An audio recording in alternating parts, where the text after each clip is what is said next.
Welcome to my channel. This is Janely Danyo at sa video kong ito, pag-uusapan po natin kung paano nga ba maiwasan ang pagka-deactivate or pagka-suspended ng account mo sa MoveIt. So gaya nito guys, kung nakaka-receive po kayo nito ng text guys or email, so marami po kasi nagpo-post doon guys sa MoveIt community natin. So which is ito yung mga text sa kanila. So kasalukuyang deactivated ang account mo dahil sa na-detect na fraud related issue. So ito yung guys, ito yung pinagbabawal ni MoveIt guys, no, yung fraud guys, yung so ang ibig sabihin ng fraud kasi guys, ito yung pandaraya sa platform po natin.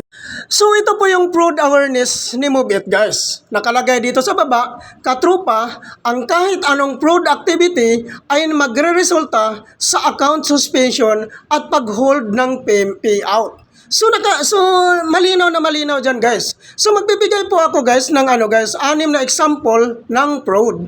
Sundan nyo lang po ito ang video ko na ito guys hanggang matapos. Para po makikita nyo kung ano nga ba ang mga pinagbabawal ni MoveIt. So ito po yung number 1. Wrong completion of ride. So basahin natin sa baba. Tinatap ang pick up o drop off kahit wala pa sa tamang lokasyon ayon sa app. Hindi pa nakakasakay, nakakababa ang passenger o wala namang sakay na pasahero. So ito yung pinagbabawal talaga ni MoveIt guys, yung mag-complete ka kagad ng booking. So ngayon sa number 2 na po tayo.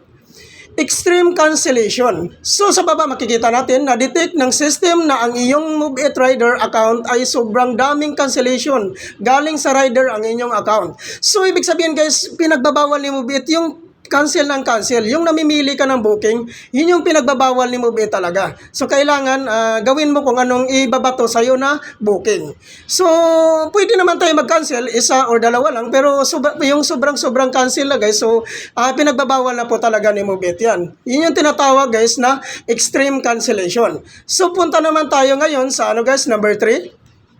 So ito yung suking pasahero. So sa baba makita natin, ginagawang suki at kinukontrata o pre-arrange ang isang pasahero. So ito yung guys, bali kukontratahin natin yung pasahero or ito yung pinagbabawal talaga ni MoveIt. Ito yung pasok talaga sa habal.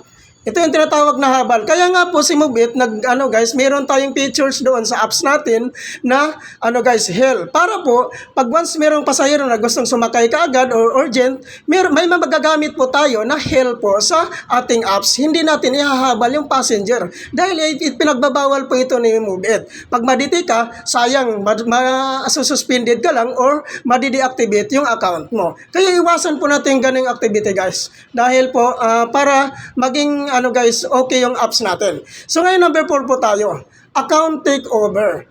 Na-detect ng system ng isang MoveIt passenger at MoveIt rider ay ipinagagamit sa iba o nakalagin ka sa iba't ibang device. So ito yung mga pinagbabawal talaga ni MoveIt guys, no? Yung gamitin mo yung account mo na ipapalagin sa ibang device. Dahil po talagang may tendency po talaga na madidetect kayo ni MoveIt. Kaya iwasan na lang po natin ganitong activity guys. Dahil po para maiwasan din po natin ang pagka-deactivate at pagka-suspended po ng account natin. So kailangan gawin po natin kung ano yung rules and regulation na pinapairal ni MoveIt para po maging maayos palagi yung pagbiyahe at maiwasan po natin yung pagka-deactivate at pagka-suspended ng account po natin. So ngayon guys, proceed naman tayo sa number 5. Incentives gaming. Binubuk ang sarili o nakikipagsabuatan sa kapwa rider upang ma-hit ang target incentives at earnings. So ito yung pinakamahigpit na ipinagbabawal ni MoveIt guys, no? Yung tinatawag na pandaraya. So ito yung pasok po ito sa fraud-related issue guys, no? Iwasan po nating activity na ito guys para po maiwasan po nating ma-deactivate yung account natin or masuspended po yung account natin. So ngayon guys, proceed po tayo sa number 6. Fake GPS.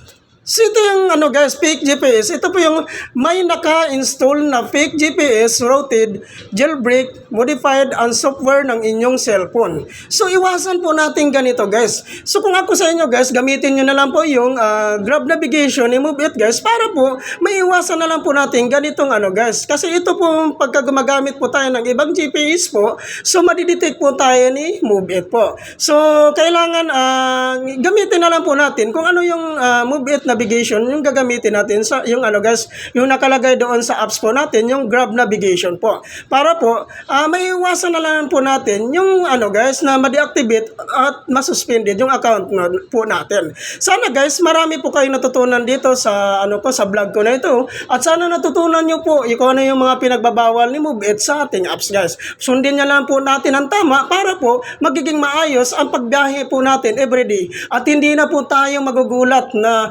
kinamugahan, suspendido na po pala ang account mo or deactivated na po pala ang account mo. Kung talagang ginagawa mo po yung mga pinagbabawal ni Move It. Bumiyahe lang kayo ng tama, bumiyahe kayo ng patas para po lahat po tayo kumita at magkaroon po tayo ng ano guys, magandang mapagkakitaan. So, thank you for watching.